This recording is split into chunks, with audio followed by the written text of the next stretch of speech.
भारतीय धरती को पूजने वाले हैं। हम भारतीय धरती के उस हिस्से के निवासी हैं जहां सूर्य भी चमकने से डरता है कि कोई वानर आकर उसे अपना निवाला न बना ले, जहां समुद्र भी महामानव के बाड़ों से थर-थर कांपता है। हम यानी भारतवर्ष के कण-कण में राम बसते हैं, वो राम जो सबके हैं। पर हमारे राम किसके थे? उनके पूर्वज कौन थे? हमारा दावा है कि आप भी भगवान राम के पूर्वजों को नहीं जानते होंगे, जो महान राजा हुए हैं। उनके वंश में एक ऐसे भी राजा हुए हैं जिसने पुरुष होते हुए भी अपने गर्भ से एक बच्चे को जन्म दिया। उस बच्चे को इंद्र ने अपना दूध पिलाया और उस बच्चे से रावण भी खौफ खाता था। तो दोस्तों, वो कौन से राजा थे, इस विषय में हम आज इस वीडियो में जानेंगे। इस जानकारी के लिए वीडियो में हमारे साथ अंत तक बने रहिएगा, जिससे कि आपको सही और सटीक जानकारी प्राप्त हो पाए। दोस्तों, विज्ञान के इस दौर में एक पुरुष के द्वारा गर्भ धारण करके अपनी संतान को जन्म देना संभव है और हाल ही में कुछ ऐसे केस हुए भी हैं। लेकिन क्या आप जानते हैं कि आज से हजारों साल पहले हमारे पूर्वजों का ज्ञान हमारे आज के ज्ञान की तुलना में कहीं अधिक था। विज्ञान के जिन चमत्कारों को देखकर हम आज आश्चर्यचकित होते हैं, वो चमत्कार तो हमारे पूर्वजों ने हजारों साल पहले कर दिया था, जैसे कि पुरुष के द्वारा गर्भ धारण कर संतान को जन्म देना। दोस्तों, आज हम आपको श्री राम जी के पूर्वज राजा यवनाश्व की कहानी बताएंगे, जिन्होंने स्वयं गर्भ धारण करके अपनी संतान को जन्म दिया था, जो कि चक्रवर्ती सम्राट राजा मांधाता के नाम से प्रसिद्ध हुई। वीडियो में आगे बढ़ने से पहले आपसे एक छोटी सी रिक्वेस्ट है कि अगर अभी तक आपने वीडियो को लाइक नहीं किया है तो कृपया वीडियो को लाइक कर दें और ज़्यादा से ज़्यादा शेयर करें, जिससे कि ये जानकारी अधिकतर लोगों तक पहुंच पाए। और हाँ, अगर चैनल पे नए आए हैं तो चैनल को सब्सक्राइब कर दें और बेल आइकन दबाना ना भूलें, जिससे कि मेरी वीडियो सबसे पहले आप तक पहुँच सके। और अगर आप श्री रामचंद्र जी के सच्चे भक्त हैं तो कमेंट बॉक्स में जय श्री राम जरूर लिखिएगा। तो चलिए वीडियो में आगे बढ़ते हैं और राजा यवनाश्व के बारे में जानने से पहले श्री राम जी के पूर्वजों के बारे में जानते हैं। दोस्तों, जिस कुल में श्री राम का जन्म हुआ उसकी शुरुआत होती है ब्रह्मा जी से। उनके पुत्र मारीच हुए, उसके पश्चात मारीच के पुत्र कश्यप और उसके पश्चात कश्यप के पुत्र सूर्यदेव। सूर्यदेव के कारण इस वंश को सूर्यवंश कहते हैं। फिर उसके पश्चात सूर्य के पुत्र हुए मनु। मनु की छींक से राजा इक्ष्वाकु का जन्म हुआ।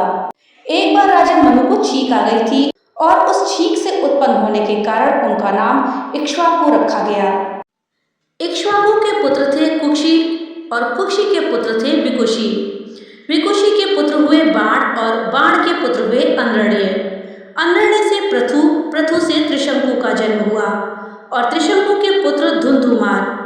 इसी वर्ष में राजा दिलीप भी हुए हैं, जिनके पुत्र भगीरथ थे। भगीरथ ने ही कठोर तप करके माँ गंगा को धरती पर उतारा था। भगीरथ के पुत्र कुकुत्स थे। कुकुत्स के पुत्र रघु हुए। रघु बहुत ही पराक्रमी और तेजस्वी राजा थे और उनका प्रताप अत्यधिक था, जिसकी वजह से इस वंश का नाम रघुवंश पड़ा। इस कुल में आगे चलकर अज का जन्म हुआ और अज के पुत्र हुए राजा दशरथ। राजा दशरथ ने अयोध्या पर राज किया। उनके 4 पुत्र हुए, श्री रामचंद्र, भरत, लक्ष्मण और शत्रुघ्न। श्री रामचंद्र के 2 पुत्र हुए, लव और कुश। इस प्रकार भगवान राम का जन्म ब्रह्मा जी की 67वीं पीढ़ी में हुआ। इस पूरे राजवंश का इतिहास बहुत ही रोचक है। उनके वंशजों में यवनाश्व नाम के राजा हुए। महाभारत वन पर्व अध्याय क्रमांक 126 के अनुसार इक्ष्वाकु वंश में यवनाश्व नाम के एक प्रसिद्ध राजा थे। यवनाश्व ने प्रचुर दक्षिणा वाले बहुत सारे यज्ञ अनुष्ठान किए थे। वे धर्मात्माओं में श्रेष्ठ थे। उन्होंने सहस्र अश्वमेध यज्ञ पूर्ण करके बहुत सारी दक्षिणा के साथ दूसरे श्रेष्ठ यज्ञों द्वारा भी भगवान की आराधना करी थी। वे महामना राष्ट्रीय महान व्रत का पालन करने वाले थे। फिर भी उनकी कोई संतान नहीं हुई।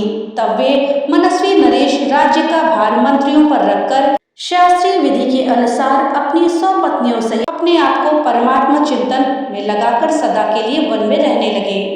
एक दिन की बात है, राजा यवनाश्व उपवास के कारण दुखित हो गए। प्यास से उनका हृदय सूखने लगा। उन्होंने जल पीने की इच्छा से रात के समय महर्षि भृगु के आश्रम में प्रवेश किया। उसी रात में महात्मा भृगुनंदन महर्षि च्यवन ने सुधुम्न कुमार योनाश्व को पुत्र की प्राप्ति कराने के लिए एक दृष्टि की थी। उस दृष्टि के समय महर्षि ने मंत्रपूत जल से एक बहुत बड़े कलश को भरकर रख दिया था। वो कलश का जल पहले से ही आश्रम के भीतर इस उद्देश्य से रखा गया था कि उसे पीकर राजा योनाश्व की रानी इंद्र के समान शक्तिशाली पुत्र को जन्म दे सके। उस कलश को वेदी पर रखकर सभी महर्षि सो गए थे।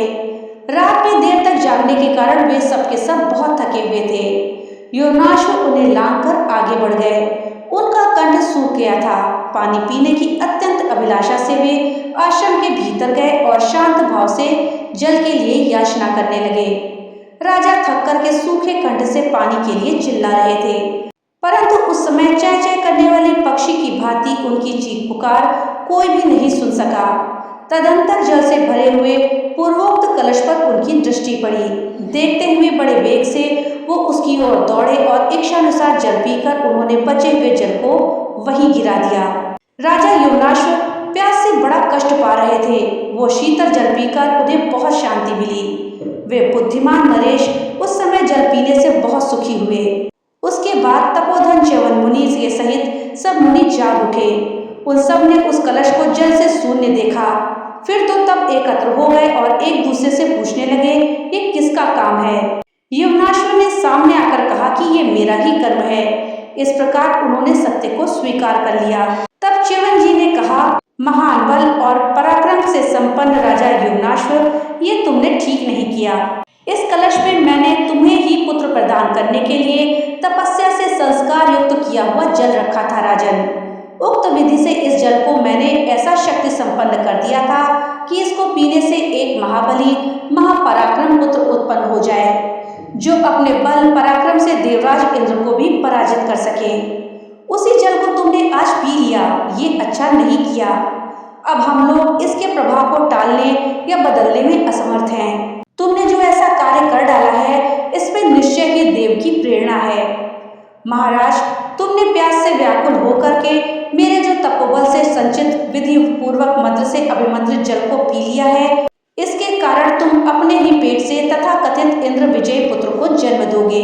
इस उद्देश्य की सिद्धि के लिए हम तुम्हारी इच्छा के अनुरूप अत्यंत अद्भुत यज्ञ कराएंगे, जिससे तुम स्वयं भी शक्तिशाली रहकर इंद्र के समान पराक्रमी पुत्र उत्पन्न कर सकोगे और गर्भ धारण जनित कष्ट का भी तुम्हें अनुभव नहीं होगा। इसके पश्चात पूरे 100 वर्ष बीतने पर उन महात्मा राजा योनाश्व की बाईं को फाड़कर एक सूर्य के समान महातेजस्वी बालक का निकाल लिया तथा राजा की मृत्यु भी नहीं हुई। ये एक अद्भुत सी बात हुई। उसके बाद महातेजस्वी इंद्र उस बालक को देखने के लिए वहां आए। वो बालक बेहिसाब रो रहा था, जिससे ऋषि चिंतित हो गए और उन्होंने कहा कि बालक दूध के लिए रो रहा है, वो किसका दूध पिएगा। तब समस्या के निवारण के लिए इंद्र आगे आए। तब इंद्र ने अपनी तर्जनी उंगली बालक के मुंह में डाल दी और कहा, मां ऐ धाता, अर्थात यह मुझे ही पिएगा। वृषधारी इंद्र के ऐसा कहने पर इंद्र आदि सब देवताओं ने मिलकर उस बालक का नाम मानधाता रख दिया। मानधाता का अर्थ होता है मेरे द्वारा धारण किया। ऐसा इसलिए क्योंकि इसको इंद्र ने पाला था। इंद्र की दी हुई तर्जनी उंगली का रसास्वादन करके वो महातेजस्वी शिशु 13 वित्ता बढ़ गया। उस समय शक्तिशाली मानधाता के चिंतन करने मात्र से ही धनुर्वेद सहित संपूर्ण वेद और दिव्य अस्त्र उपस्थित हो गए। आजगव नामक धनुष, सींग के बने हुए क्षण और अभेद कवच सभी तत्काल उनकी सेवा में आ गए। साक्षात राजा इंद्रदेव ने मानधाता का राज्याभिषेक किया। भगवान विष्णु ने जैसे 3 पदों द्वारा त्रिलोक को नाप लिया था, इसी प्रकार मानधाता ने भी धर्म के द्वारा तीनों लोकों को जीत लिया। उन महात्मा नरेश का शासन चक्र सर्वत्र बेरोक टोक चलने लगा। सारे रत्न राजर्षि मानधाता के यहाँ स्वयं उपस्थित हो जाते थे। इस प्रकार उनके लिए ये सारी पृथ्वी धन से परिपूर्ण थी। महातेजस्वी एवं परम कांतिमान राजा मानधाता ने यज्ञ मंडलों का निर्माण करके पर्याप्त धन का संपादन किया और उसी के फल से स्वर्ग लोक में इंद्र का आधा सिंहासन भी प्राप्त कर लिया।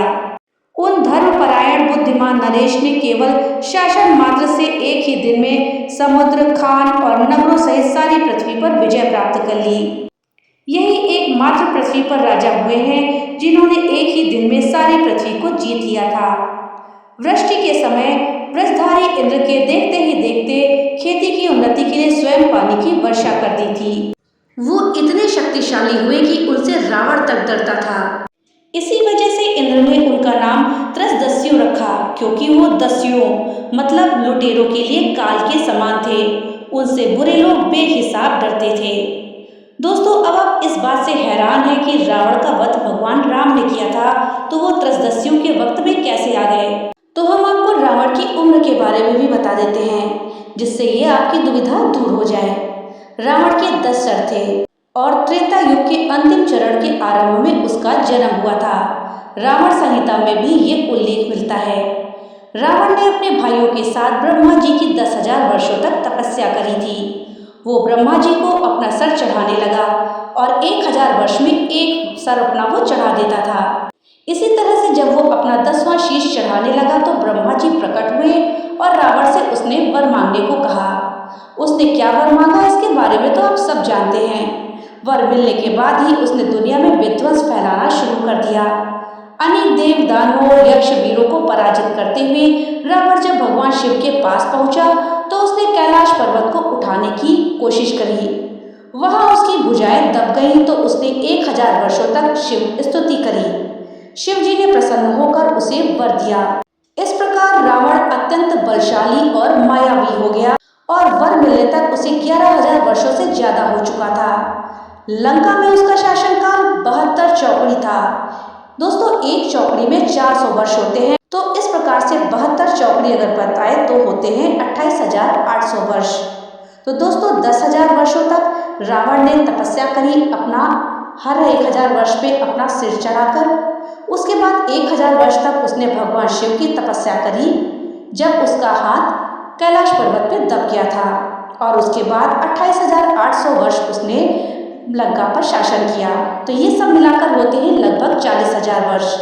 और 41,000वें वर्ष में उसका श्री राम के साथ सामना हुआ और वो मारा गया। तो दोस्तों, आप समझ सकते हैं कि रावण कैसे भगवान राम के पूर्वजों के दौर में भी मौजूद था। तो दोस्तों, ये थी जानकारी श्री राम के पूर्वज राजा मांधाता के विषय में, जिन्होंने अपनी मां नहीं बल्कि पिता के गर्भ से जन्म लिया था। दोस्तों, जानकारी अगर अच्छी लगी हो तो कमेंट बॉक्स में जय श्री राम जरूर लिखिएगा।